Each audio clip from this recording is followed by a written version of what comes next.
investigatif, dan eksklusif. Eksklusif saudara di Aiman. Aiman setiap Senin pukul 8:30 malam di Kompas TV.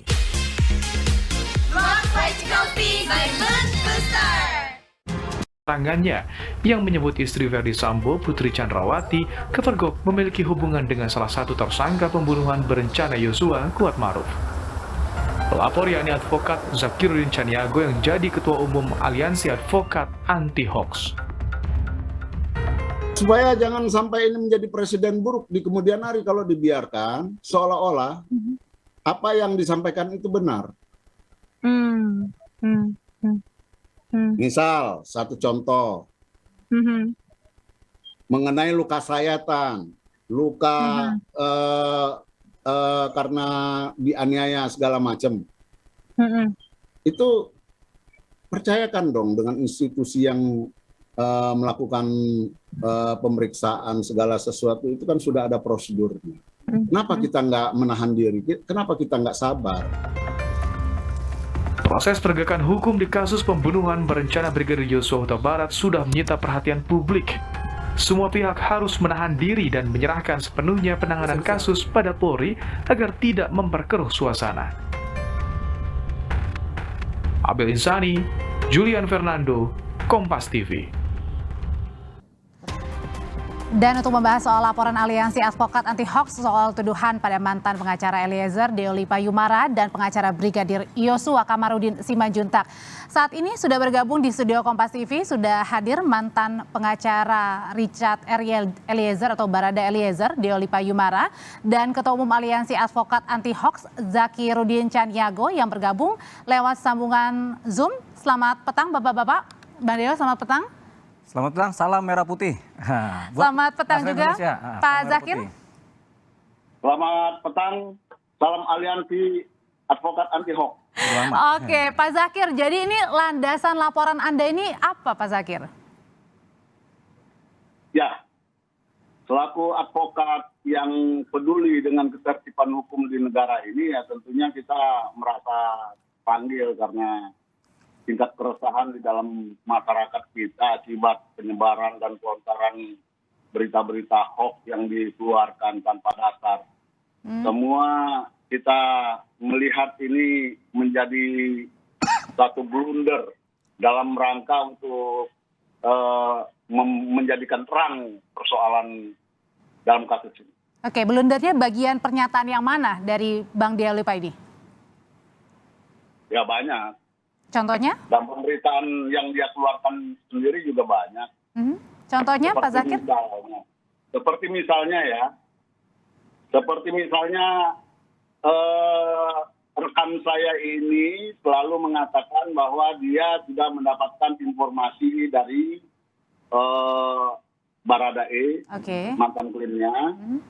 Kemudian dia sudah mulai menceritakan tentang hubungan ML antara Pak Kuat dengan siapa ini, kemudian tadinya terkait dengan pelecehan seksual yang dilakukan oleh Brigadir J terhadap PC. Ini jadi terjadi polemik yang tidak positif ya di dalam pendengaran. Oke, jadi ada banyak pernyataan-pertanyaan yang disampaikan oleh Bang Deoli Pay yang kemudian menimbulkan boom di publik. Tanggapannya, Bang? Dar, ini saya udah ganteng di sini nih. Kemarin TV lain masih agak kurang ganteng. Oke, silakan Bang. Ya. Jadi begini, Pak Zakir ya. Pak Zakir, ini kita nggak boleh marah-marah kan? Iya, jangan marah-marah. Kan? Jangan marah-marah. Boleh kan? berdebat tapi jangan marah-marah. Kita ngasih informasi aja. Jadi gini, kita kasih satu adagium hukum dulu. Barang siapa melaporkan sesuatu kepada hukum, dia harus membuktikan, ya kan? Sebaliknya, jadi dia harus punya dasar dulu. Apa yang saya sampaikan adalah dugaan, dan analisa. Wajar secara hukum saya bisa menduga dan analisa karena saya seorang advokat. Advokat itu dilindungi oleh undang-undang advokat juga menyampaikan analisa dan dugaan. Sehingga ketika kita menyampaikan dugaan-dugaan dan cerita, itu adalah kita menyampaikan suatu analisa dan dugaan. Itu dilindungi oleh undang-undang advokat. Namanya juga dugaan, ya kan? Yang kedua, Pak Zakir harus membuktikan yang benar yang mana? Kalau saya bicara dugaan seperti ini, Bapak harus membuktikan di persidangan atau di kepolisian atau di laporan Bapak yang benar yang mana. Kalau Bapak sendiri nggak bisa membuktikan yang benar yang mana, berarti Bapak sudah masuk unsur bagi saya untuk bahwasannya Bapak membuat laporan tidak benar. Karena Bapak nggak punya yang benar yang mana. Satu, jangan dibantah dulu ya, biar saya bicara agak panjang. Itu satu, masuk unsurnya Bapak. Yang kedua, Bapak nggak punya legal standing menyatakan ini gaduh atau tidak. Kan Bapak bilang menimbulkan gaduhan. Bagi masyarakat Indonesia, apakah gaduh apa tidak omongan saya, dugaan saya? Jawabannya mereka setuju-setuju aja tuh, tanya aja sama masyarakat. Jadi, yang disebut gaduh adalah kalau masyarakat Indonesia kemudian jadi gaduh, jadi berantem. Ini kan tidak, ya kan? Yang ketiga, ketika saya menyampaikan suatu dugaan-dugaan, jangankan saya, Komnas HAM aja menyampaikan pelecehan seksual si Yosua, itu adalah dugaan. Kami menduga si Yosua melakukan pelecehan seksual, itu dugaan. Kemudian, si Komnas perempuan juga bilang kami menduga, sebentar yang panjang dikit. Kami menduga ini juga ini kan dugaan juga. Jadi Komnas HAM menduga, Komnas perempuan menduga, kami pun pengacara menduga, sama-sama menduga. Tapi Bapak kejebur karena Bapak membuat laporan ke kami. Harusnya Bapak laporkan juga tuh Komnas HAM sama Komnas perempuan karena sama-sama menduga. Karena Bapak menduga, Bapak besok saya laporkan ke kepolisian. LP baru 317 Pak. Paham ya Pak? Silakan Pak Zakir. LP itu. Silakan Pak Zakir. Baik. Oke, yang kedua. Oke, sabar dulu Bang. Oke, kita kasih lanjut. kesempatan dulu untuk Pak Zakir. Silakan, katanya mau dilaporin nih. Karena kan ini tuh dugaan-dugaan begitu, Pak Zakir. Silakan, mau melaporkan silakan, itu hak saudara. Bagi kami, apa yang menurut hemat kami perlu kami luruskan, kami akan lakukan sesuai dengan porsi kami. Kami tidak melaporkan misalnya Komnas HAM, tidak melaporkan si anu, itu tidak ada kaitannya dengan kami. Kami hanya menjaga citra dan marwah daripada advokat itu sendiri, sesuai dengan ketentuan undang-undang dan kode etik advokat. Jadi kalau kami menyentuh ke yang lain itu malah tidak relevan. Oke. Adapun soal legal standing, kami ini mewakili masyarakat. Ya, masyarakat yang mengerti hukum, yang merasa resah dan banyak sekali yang akan bergabung dengan kami. Jadi jangan khawatir, kita akan banyak. Oke, jadi kata Pak Zakir bilang kalau tidak dilaporkan maka kemudian tuduhan itu akan dianggap benar, Bang Deo. Begini, yang namanya dugaan itu adalah interpretasi. Makanya begini, sebenarnya yang bikin gaduh itu kan bukan saya. Komnas HAM yang bikin gaduh. Dia menduga Eliezer melakukan pelecehan seksual kan kepada si Putri kan. Padahal apakah bisa orang yang sudah meninggal kemudian dituduh melakukan pelecehan? Kan nggak bisa. Yosua maksudnya. Yosua. Sorry maaf itu Eliezer Yosua. Gitu. Jadi apakah bisa Komnas HAM kemudian menduga si ini orangnya udah meninggal loh. Oke. Ya. Bisa ada panjang dong.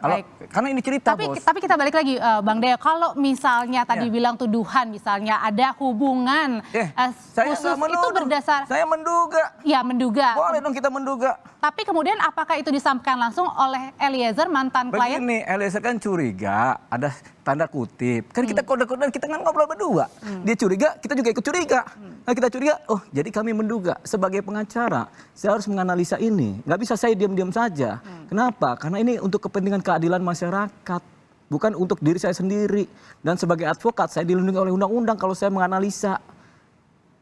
Banyak orang menganalisa, nggak cuma saya, ada ribuan orang menganalisa macam-macam lagi. Di DPR, analisa lebih macam-macam. Duga-menduga. Saya juga duga-menduga. Tapi persoalannya adalah, Bapak sudah melaporkan saya.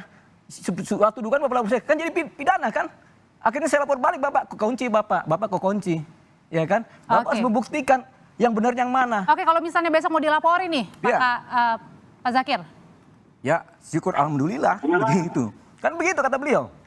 Suaranya agak echo ya, Oke, katanya hari Senin atau besok ini Pak Zakir justru mau dilaporkan balik nih atas tuduhan?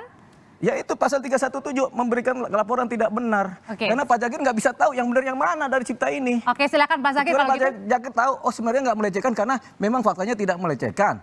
Ya kan, si antar dua orang ini. Kan kalau ada faktanya nggak apa-apa. Ternyata Bapak nggak punya fakta. Bapak cuma bicara kebenaran untuk advokat. Jangan wibawa. Pak, saya Pak Ketua Umum ini Asosiasi Advokat Indonesia. Baik, Bang Nio. Bukan. Asosiasi Pengacara Indonesia API. Saya ketua umumnya Pak. Paling bisa saya jaga etika Pak. Oke, kita ke Pak Zakir dulu. Pak Zakir, sudahkah punya buktinya, punya faktanya yang kemudian nanti dibawa kalau misalnya laporan ini diterima? Silakan. Kok silakan aja Pak. Faktanya apa Pak? Faktanya apa Pak? Yang melecehkan siapa Pak? Bisa jawab nggak Pak? Apa itu? Nah, Bapak itu masih apa itu? Bukti. Iya dong. Terlalu banyak buktinya. Gini Pak, bukti di mana yang terjadi sebenarnya seperti apa sehingga dugaan saya itu Bapak bisa bilang salah. Dari berita-berita yang Anda sampaikan, ya, dari berita-berita yang Anda lontarkan, itu sudah mengandung hoax. Apa Anda punya dasar? Pak, dugaan Pak. Mengatakan bahwa Bapak. Cici dengan Fuad itu sudah melakukan ML? Apa Anda jadi saksi pada saat Oke. Pak. Apakah Anda juga mengetahui bahwa Iya. FS itu sebagai LGBT? Iya. Sebagai bisek? Iya. Sebagai Oke. psikolog? Kita balik ke substansinya, Pak Zakir. Pak, jangan muter-muter Pak. Kembali ke substansi Pak. Kembali ke substansi Pak ya. Jangan muter-muter. Jangan muter-muter ya. Udah tua, malu kita sama umur. Oke, Pak Zakir. Tapi kemudian berarti Bapak sudah punya fakta-fakta ya. Kalau misalnya kan ini laporannya dan kemudian nanti ketika diterima sudah siap dengan fakta-fakta yang akan diungkapkan nanti oleh Pak Zakir ya. Siap sesuai dengan bukti yang kami miliki. Nah, buktinya apa, faktanya apa? Tahan dulu, sabar Pak Zakir, nanti usai jeda kami akan kembali lagi untuk Anda, Saudara.